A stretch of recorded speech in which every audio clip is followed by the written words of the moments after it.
One, as a party representative, as the member of National Executive Committee of Bharatiya Janata Party,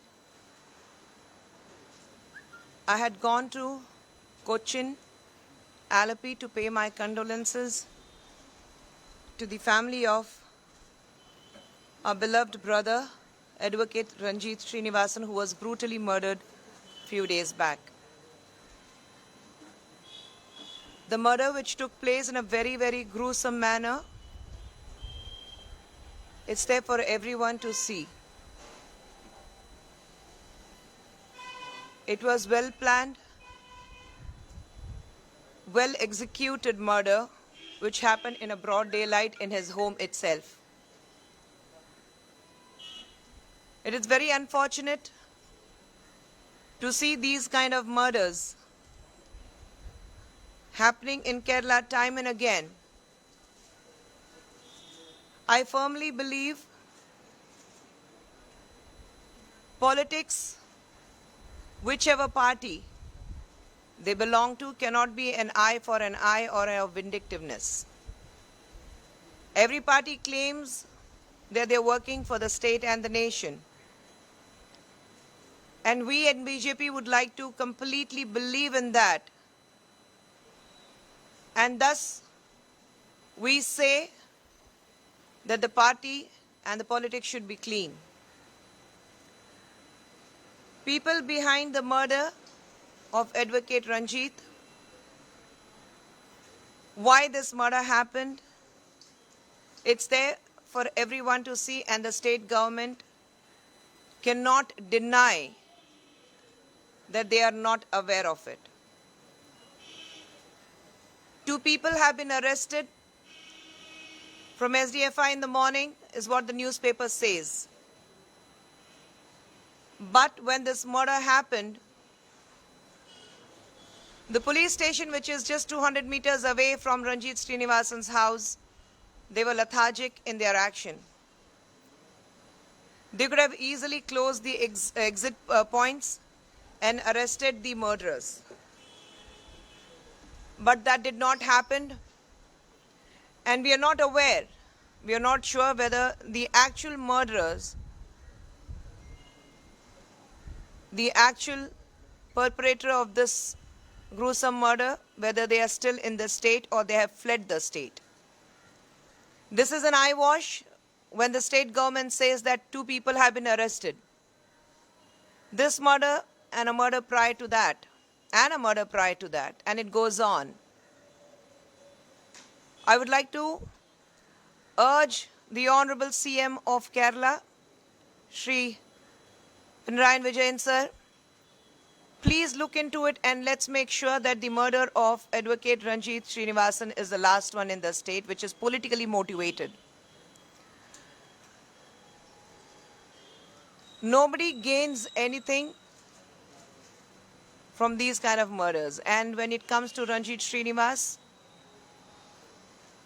he was a very God-fearing, simple-hearted party worker, a beloved father, a very dutiful husband and a son.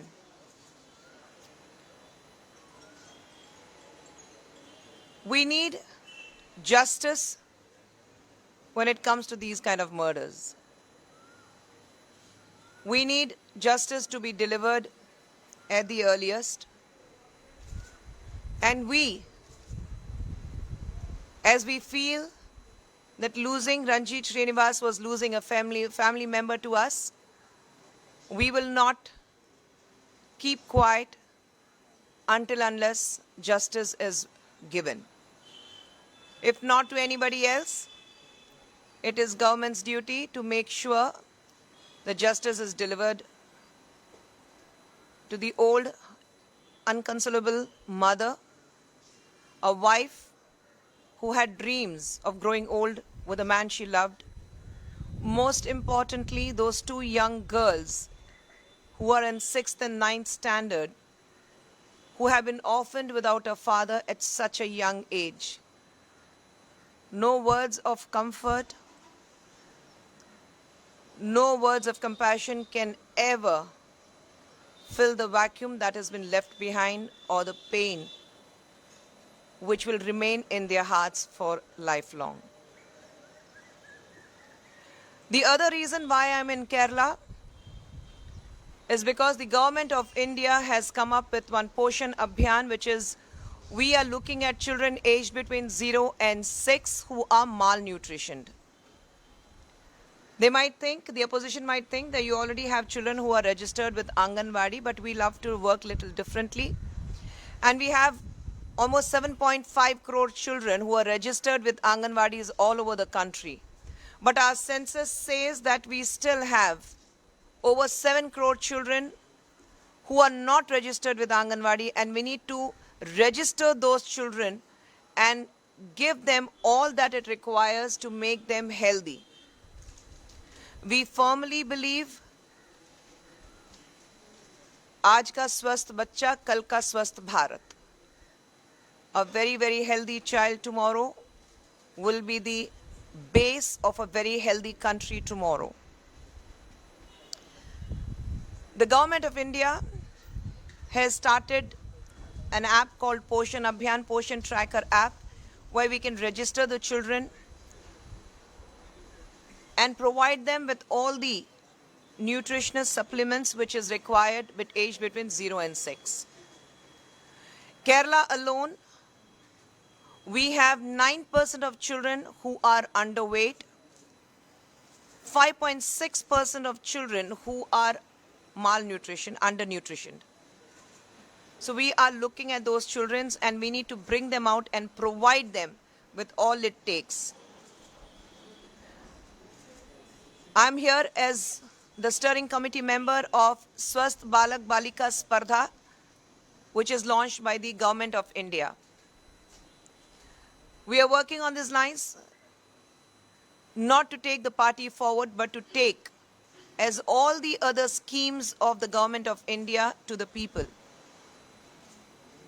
This is not at all politically motivated. This is not at all to gain any political mileage, because when it comes to the citizens of this country, especially our children, whom we firmly believe and we understand they are going to take the country forward, we need to identify such children. Me being a mother myself, I understand how important it is for your child to be completely nutritioned. So we are forming a team, and that is how we are taking this forward.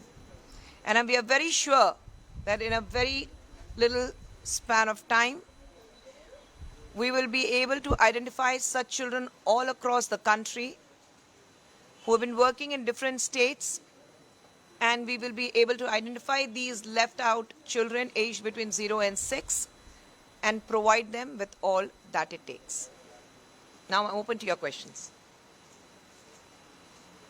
You were mentioning about malnourishment and people who are malnourished, 9% underweight.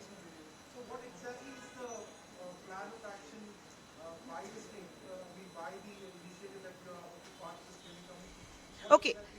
We are going to register these children at different levels, and we are going to speak to the parents. We are going to run camps throughout the state in different parts of the country, or every state, like we have a steering committee where we have been given responsibility of different states, and Kerala comes under my responsibility. I'm responsible for Kerala state. Kerala, Karnataka, Andhra Pradesh, Andaman Nicobar and Lakshadweep. These are the 5 states which come under my governance, and this is where I'm going to take it forward. I'm going state-wise, meeting people, and we are going to work, and we need complete help of the state government also. It is not about, when I say this has nothing to do as a party worker, this is completely do as the union government, the central government.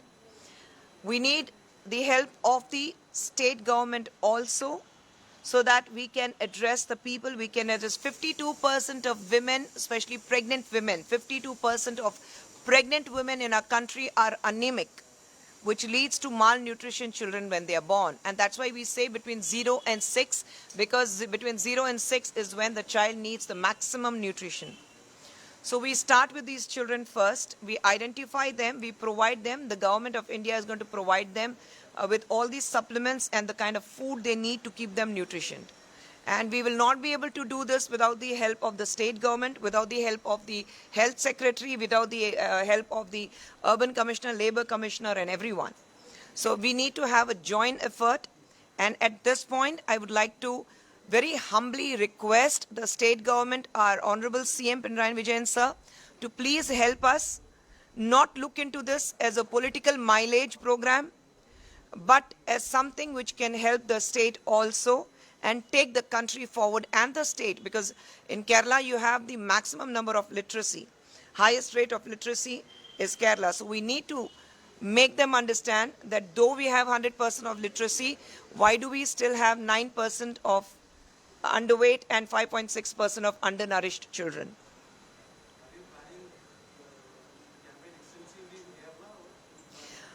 We have a people who will be working, we have health volunteers, we have people from different spaces of life, but I will not be able to camp here completely because there are 5 states which come under my responsibility. So I'll be touring in different states. Like tonight I go to Bangalore, tomorrow I have a meeting with the committee on in Bangalore in Karnataka. So I'm going state-wise, I'm going to different places. Of course now there are certain areas which you don't have to go in person because of the connectivity problem.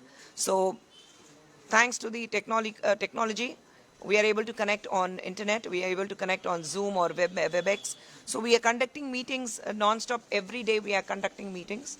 But yes, wherever there is a possibility of physical presence, I will be there.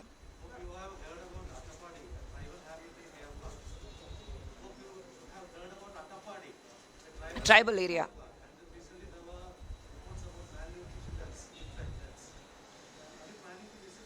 Everything. We have a team which is also going to work with the tribal areas. When we say 0 to 6 children, we are not looking at children from different stratas.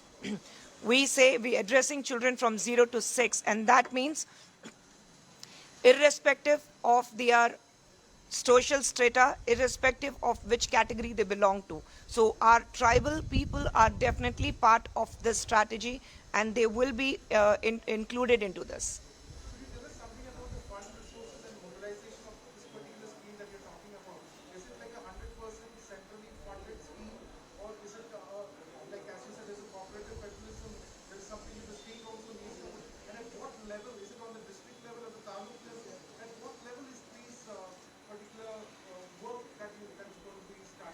See, we're starting at the state level first, and then of course we will not be able to work if we are not getting people involved from the district and the mandal levels.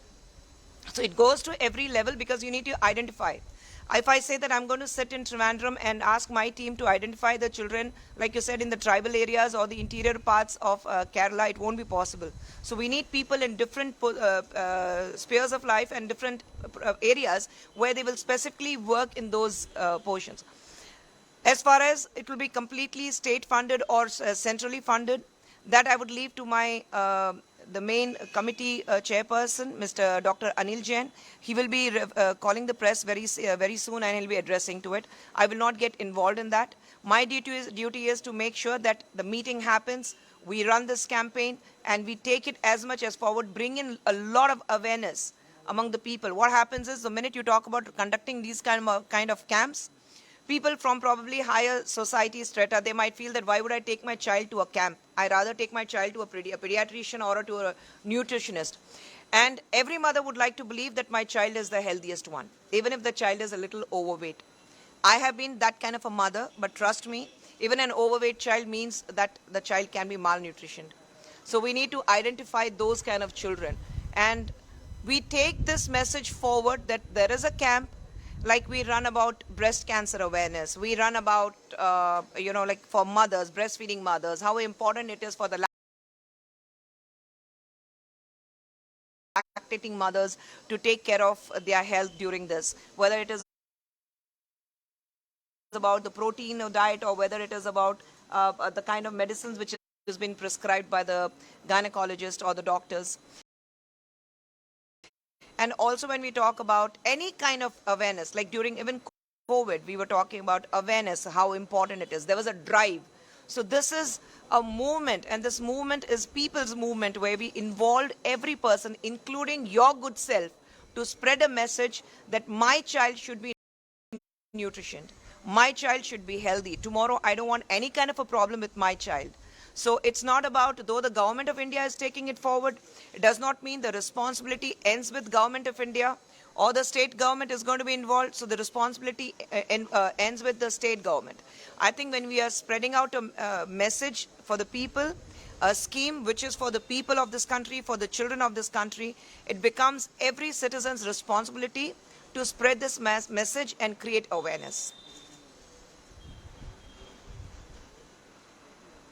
Anything else? Regarding the political murders, now we have seen that BJP has been asking for a central agency to investigate this matter. Recently, there was a petition given to the governor as well. How do you see this? Can BJP limit itself to only that role, or do you see that there could be more done by the party in the state to address this? See, a murder is a murder, irrespective which party the person belonged to. We have lost a human life. It would be very unfair to say that Ranjit belonged to BJP or prior to that somebody else belonged to a different political party. Every family, when a man is murdered, every family, irrespective of political party, let's be little sensitive towards it, a family member loses their loved ones. So we need to put a full stop to this. When I say I urge the CM to look into these murders, it's not for Ranjit alone. I think we need to put a full stop. We have seen almost 22 murders in the last 5 years, and all of them were politically motivated. So we need to put a full stop to this. An eye for an eye is not a solution to a political problem. Every political party has their own time. Every political party, they are decided by the people, the voting people, they are chosen by the people. So why have this kind of an enmity and create these kind of messes around? We don't need to do it. Politics can be clean, politics can be about nation, politics can be about serving the people and what all you can do for the people. I mean, the kind of problems Kerala has been facing, there is about Silver Line problem, what we are talking about, the problem about the high-speed and semi-speed railway. So, I mean, the government is already under so much of debt, and where are they going to invest so much? How are you going to invest? And you have a timeline when it comes about Silver Line, you say by 2025. You have not even acquired the lands. You are in 2022, another 3 days. You have not even acquired the lands. 1 year delay is going to cost you 3,500 crores more, and that is not the government money. 64,000 crores on the project, that is Exchequer's money.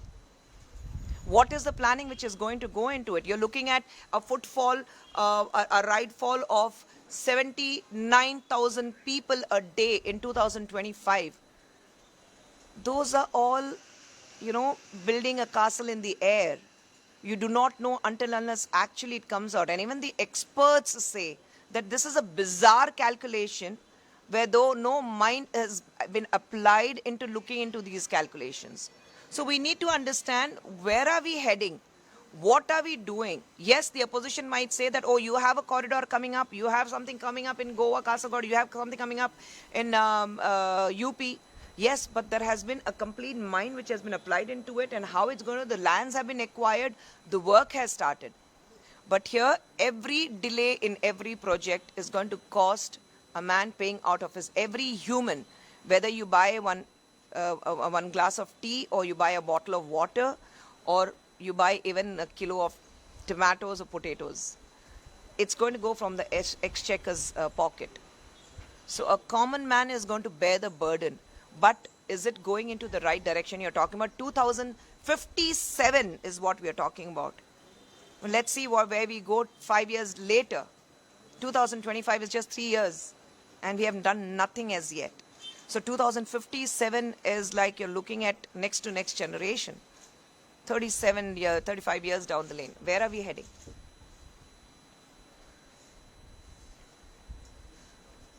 you're basically saying Silver Line project is definitely not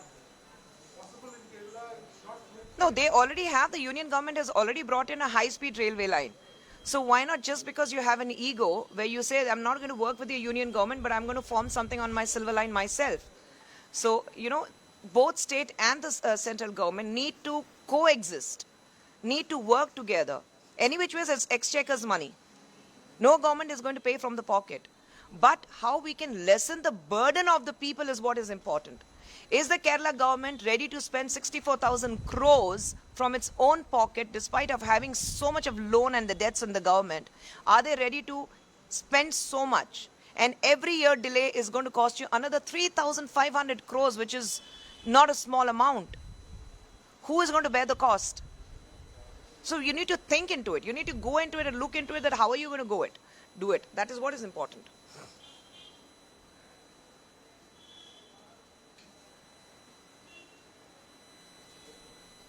Yeah?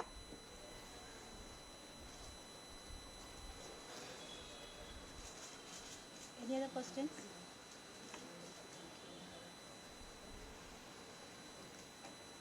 Yeah? Thank you very much. Thank you, and sorry once again to keep you all waiting.